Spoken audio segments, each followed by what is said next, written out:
চাই না? নারী প্রধান চাই না।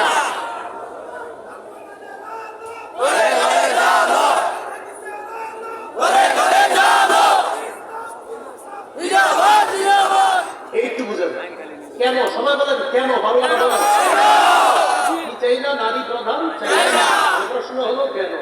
রাসূলুল্লাহ সাল্লাল্লাহু আলাইহি সাল্লাম বলেন লা ইউফলিহা কওমুন ওয়াল্লাহু আমরাহুম ইমরাআতান, সে জাতি কিছুতেই সফল হবে না যে জাতি তাদের নেতৃত্বে কোনো নারীকে বসায়। এজন্য দুই টাকা দখল নামাজ করে প্রথমেই দোয়া করবেন, আল্লাহ আগামীতে কোনো নারী প্রধান দেশে চাই না। দুই নাম্বার দোয়া করতে হবে, আল্লাহ মরার আগে বাংলাদেশে শরিয়া আইন দেখে যেতে চাই। কি আইন দেখে যেতে চাই? এজন্য আপনাদের একটা কাজ আছে, করবেন ইনশাআল্লাহ।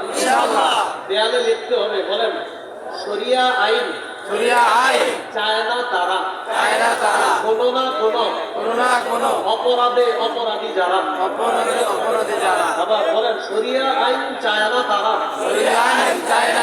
কোনো না কোনো অপরাধে অপরাধী যারা। চোর শরিয়া আইন চাইবে না, জিনা যে করে শরিয়া আইন চাইবে না, কারণ শরিয়া আইন প্রতিষ্ঠিত হলে বিগত বছরের চুরির বিচার করতে করতে শরিয়া আইন চায় না তারা কোনো না কোনো অপরাধে অপরাধী যারা। এই কথাটা মনে রাখবেন।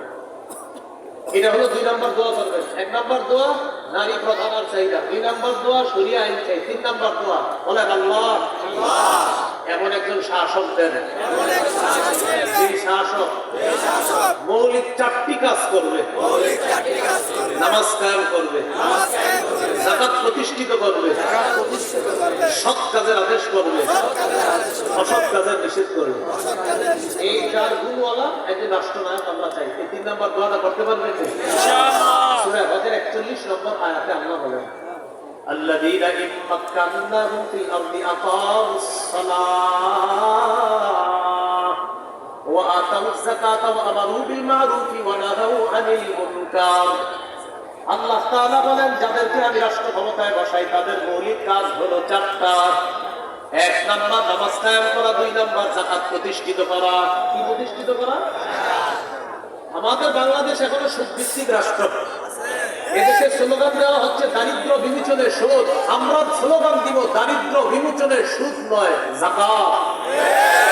বলেন আমার সাথে, সুদে ফকির আরো ফকির হয়, যাকাতে ফকির ধনী হয়। বলেন তো সুদে ফকির, যাকাতে ফকির। এই জন্য দুই নাম্বার যাকাত ভিত্তিক রাষ্ট্র ব্যবস্থা এটা হতে হবে।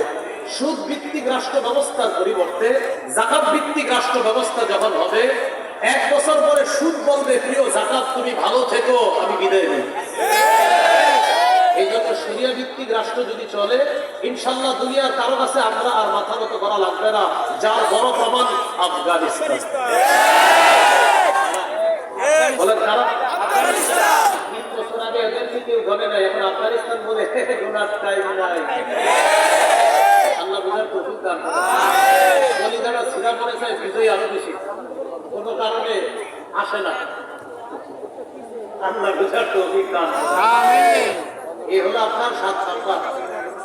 এমন একজন যোগ্য শাসক বসাতে হবে, আকামুস সালাত নামাজ কায়েম করা, আতাউজ যাকাত যাকাত প্রতিষ্ঠিত করা, আমারু বিল মারুফ নেক কাজের আদেশ করবে, ওয়া নাহাউ আনিল মুনকার অসৎ কাজের নিষেধ করবে।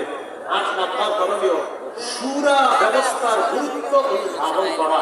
মসজিদের খতিব সাহেব যারা আছে এলাকার, আমরা শুরা ব্যবস্থার গুরুত্ব কি পরিমাণ প্রয়োজনীয়তা এটা জাতিকে বোঝাতে হবে।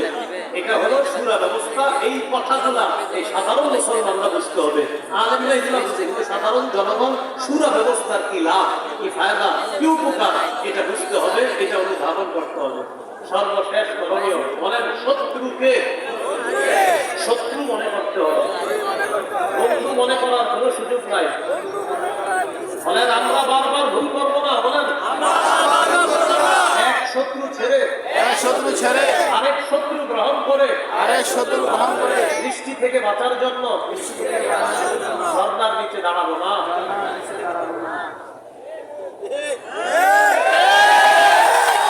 এক শত্রু ছেড়ে আরেক শত্রু গ্রহণ করে বৃষ্টি থেকে বাঁচার জন্য ঝর্ণার নিচে দাঁড়ান। কেউ ভাই আপনি ঝর্ণার নিচে দাঁড়াইছেন কেন? বৃষ্টি থেকে বাঁচার জন্য। ও আচ্ছা, মাশাআল্লাহ মাশাআল্লাহ।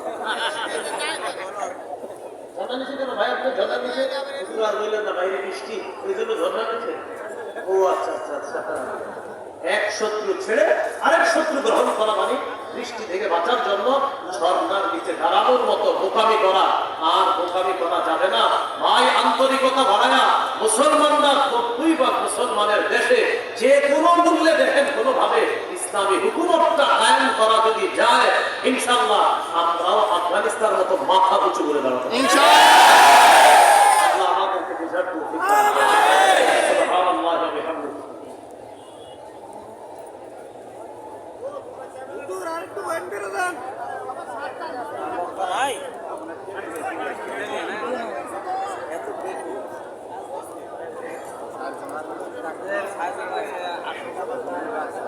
না